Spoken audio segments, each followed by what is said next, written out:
The community has said that there's no rift between them and the Hausa people. It is a lie. There is. A woman is taking it up, and other stakeholders in the north whose senses, mental abilities are working. Do you know what? The Hausa Fulani relationship started in 1804. 200 and something years now. The Hausas are the Negro. They are Negroid in nature, occupying that northern region for many years before their guests, the Fulanis, invaded that place, that region. Do you know their leader? Ottoman Danfodio. Ottoman Danfodio conquest started 18th centuries. Conquest of the north. He conquered absolutely the entire north. Entire north. The only people that gave him problem were the number one, the Kanuris. The Kanuris claimed to Ottoman Danfodio that they were from Sudan and Yemen, that they themselves originally were Muslims. That's why you can see that there's nothing like emir of these emirs of that in Borno State, Meduguri. The Kanuris are originally Muslims, migrated from Sudan and Yemen. So Islamic ideology led by that bloody jihadism, led by Osman Danfodio, did not have its stronghold in Borno State. But ordinary Hausa man in Bauchi, Kano State, Kaduna, Northern Kaduna, Southern Kaduna, the whole mid-belt, occupied by different type of Hausa tribes, Hausa-speaking tribes, were maimed, controlled, brainwashed by their Fulani guests. They are not the host. The hosts are the owner of the land. They are the Hausas. The Fulani migrated from the Senegal, Gambia. Senegambia is an island, Futajalon Highland. That's from where they come. They follow River Niger. You know, River Niger take its course from there. River Niger is from Senegambia down to where? Southern Nigeria, where it empties into Atlantic Ocean.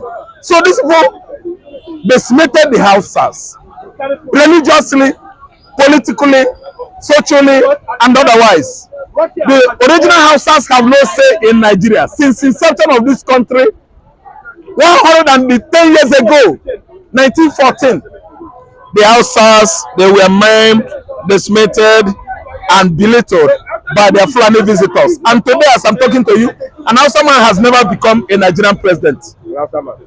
I'm telling you the truth. Sheikh Chagari is a Fulani man. Tafawa Balewa is a Fulani man. Abubakar Balewa is a Fulani man. Gowan is a mid-belt, a Christian. Latang is not Hausa. Buhari is a Fulani man. Abacha is a Kanuri. Babangida is a Kanuri man. I think Lupa. Babangida is a Lupa man. Are you listening to me? Yaradua is a Fulani man. They dominated the north. These people came, they conquered, they suppressed their host. People that are too hospitable in Nigeria today are the Hausas. Cool-minded people, peace-loving people. No.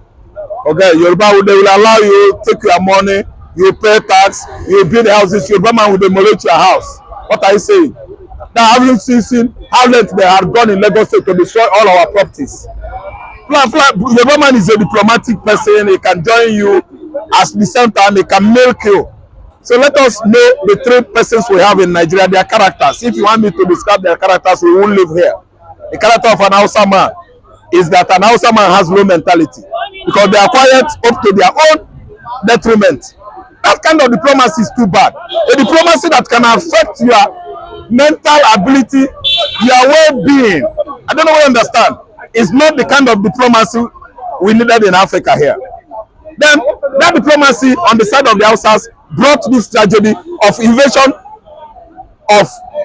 by their Fulani visitors. The Fulani visitors has started killing and maiming the Hausas since the inception of Buhari regime. They resurfaced in 2015 again, shooting and killing the original Hausa, the original owner of the land, who are Negroid. They are black haired. That is the nature, features of the Hausas. They kill them, they maim them, they decimate them. They instill their Islamic ideology on the Hausas. Originally, the Hausas are not Muslims.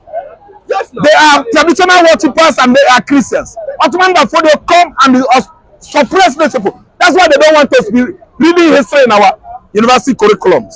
We don't read history anymore because Hausa Fulani man doesn't want you to know where he comes from. They dominate politically in Nigeria.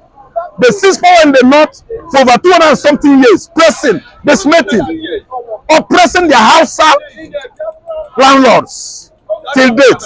And today their time is up. If the Hausas should be serious over this agitation for quit notice. Yes, they issued Fulani quit notice. They are going to do that. Seriously, if they do it, Fulani will lose their bearing. You know what? Can they pull out? They will all pull out from Nigeria and march towards the Gambia, where the current Gambians that don't like them even, they call them Maliga or Malaiga or Malaina, whatever they call them. Fulani people, go and read the meaning of Malainin or Malinga or whatever. It's a bad language. They have evil intention. Fulani people have evil. See, if you give a Fulani man a chance, the next action is to take over the whole community and kill all of you. They will spring up, they will rise up very late at night and make sure that they invade the whole community, destroy, decimate them, and kill everybody and take forcefully their land. Fulani generally. I'm telling you, this is, see, I read Fulani history. Do you know what they call them? They are the warlike. W-A-R-L-O-I-K-E. They are the nomads. They wander from place to place. The place you are wandering from, is it your land? You graze your cattle from place to place. Are you the owner of that land? Don't you know the effect of overgrazing of lands on agriculture, on farming system, farming? When you overgraze the land, the bush fallows, the soil, the manure are badly affected. No, I'm telling you what goes up in agriculture. So the land you are grazing, overgrazing, does it belong to your father? So anybody that has that kind of blood, nomadic, anybody that is nomadic in nature is a barbarian. That's another word history give them. These people migrated even during the ancient Roman Empire. You have the Goths, no, you have the Mongolians, you have the Constantinoples, you have the people they call the Vandals. These people, they move from place to place, fight people, occupy their land. And then we need to study history the more. Where these people sprang up, they are the most warlike tribe in Africa, the Fulanis. Bororo. Bororo are the Fulanis that have height. They grow too much tall. You can see those ones in Congo. They come today, they settle here, they move, they destroy crops. These people are too barbaric in nature. The Hausas has begun to understand themselves.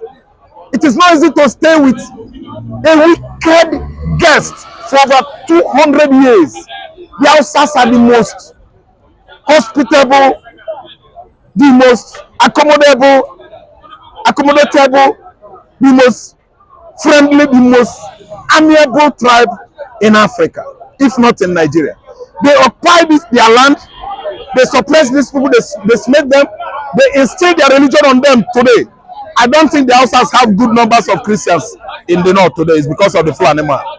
Fulani man has brainwashed them, remove that kind of faith they have, God's kind of faith, and put dirtiness in their hearts about Muhammad and the Allah. How did they do so? Why? How? Okay, let me tell you, they use, oh my God, these people are good in politics. They use what is called sex evangelism. Fulani man, if you see real Fulani man, a real Fulani man is an handsome man. They are more or less Arab. In fact, they are the true Arabs, or you call them Arab Mugareb. They are very handsome. So they use to suppress or dismiss the Hausa ladies, what is called sex evangelism, befriending them, marrying them. I don't know what I understand, thereby instilling their Islamic ideology inside the minds of these people. And today, almost all the Hausas are Muslims. Yes, turn their backs on Christianity, turn their back on their local traditional religion. Teach them this bloody religion, Islam. And if you offend religiously, if you commit anything like blasphemy, as they accuse this Hausa original owner of the land, the Fulani, they will lynch you and kill you in your land. Oga, the Hausa they have suffered in Nigeria. The Hausas, they have suffered enough on the hands of their visitors, Fulanis. So this time around, I think the Hausa has woken up. They have woken up from their slumber, and it is time for Hausas to take their land from their Hausa, from their Fulani, what, oligarchs. Let's talk about the role they played during the Biafra Civil War. Okay, let me tell you, the Hausa Fulani played during the Nigerian Biafran Civil War. They actually was to fulfill the agenda of their forefathers, their forefathers, Ottoman and Fodio. And that agenda was just taking over the whole southern Nigeria, which Osman and Fodio made them to understand that southern Nigeria is their forefathers' estates. That's what Abakatafa Abalawa said. They said they will conquer the whole mid belt as they had already conquered the north, that they are marching towards southern Nigeria, which is southwest, southeast, south, conquer everywhere, take over the whole land, and draw their sword into Atlantic Ocean. And today, they are on that course. It was on course during Buhari, which Buhari was why Buhari invited the whole Fulani in West Africa to come and fight Nigerians, the owners of the land in the southern Nigeria. Haven't you? Do you know where Ruralization was driving to? They were driving to a point of colonizing the whole south, the Fulanis. Neo colonization. Yes, the colonization went on in the 1960s. Fulani want recolonization again. This late early 2000, and the Nigerian tribes stopped them.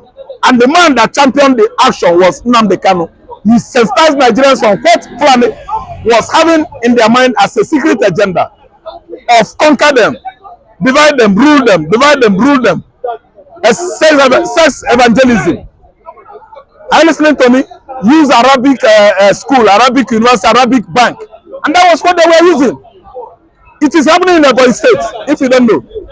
See, let me tell you, the Hausas, they are waking up to take what is theirs. And what is going on now is, I think, every Fulani man anywhere in Nigeria should brace it up that their time is up. They have killed and killed more than enough. Enugu State House of Assembly have approved ranching for the headers in Enugu State.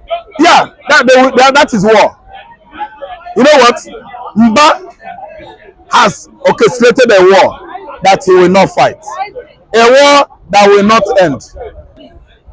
Passing that bill in Enugu State House, I think he should stand up and brace it up that all the Fulanis in West Africa are coming to Enugu. He doesn't understand the agenda. The agenda that they have in mind before coming to the southeastern Nigeria to settle. To use sex evangelism to Islamize southeastern Nigeria. They tried it in Ebonyi State, and it is working for them. Omai allowed Fulani in Ebonyi State, allowed Fulani University, Arabic University and Arabic School, and today almost 60% of African people are Muslims. That is the kind of agenda the Fulanis had in mind, and you, their unsuspicious or unsuspecting guest, host, you don't have it in your mind. They do to the fact that they are killers, they are thieves, they are the wanderers, they are the warlike. They had this kind of evil agenda in their mind. But being that we are diplomatic, as the Yorubas are diplomatic, that's why they decimated and killed Hausas, the original owner of the northern region, in their large number. Today, let me tell you, they instill in the Hausas this kind of bloody ideology called jihad. Jihad was fought by Ottoman and Fodio. Go and check history. He made name, bloody name, killed and suppressed the North. The original owners of the land, the Negroes called the Hausas, that settled originally on that land. So let me tell you, I think Fulani, as a tribe, bloody tribe they are, I think their time is up. Because come to me, Mba, the Enugu State governor, has given them the chance, but it shouldn't be in Igbo land. He has made the worst mistake of his life. In this regime, I think Mba, governor of Enugu State, should have wrestled, going into wrestling competition that is of life, not going into war that is of death. War has started. He must make sure that he dislodges those bloody killers he allowed in Enugu State. Fulani man can never be a friend. Can never be a friend. No, he can never. Neither me. I can never ever be a threat to the Fulanis. Thank you. Thank you. God bless you.